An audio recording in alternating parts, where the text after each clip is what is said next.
The racking is gone. But part of it is still here. Stay with me and I'll explain in less than a minute how we solve it.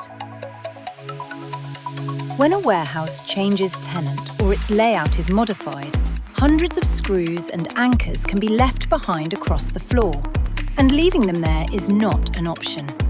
Besides preventing a completely obstacle-free surface, they can interfere with forklift traffic, make a new racking layout more difficult, and become a risk to daily operations. So, how do we remove them? At BECOSAN, we first assess the type of anchor and its position in the floor, because not every anchor can be treated in the same way.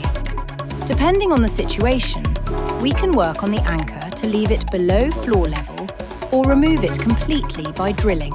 When complete removal is required, we extract the metal element and repair the resulting hole to restore a continuous, resistant surface ready to go back into service.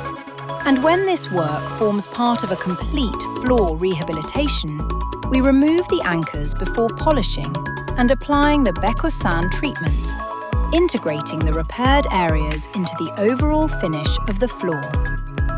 The goal isn't simply to remove a screw, it's to leave the previous layout behind and prepare the floor for whatever comes next.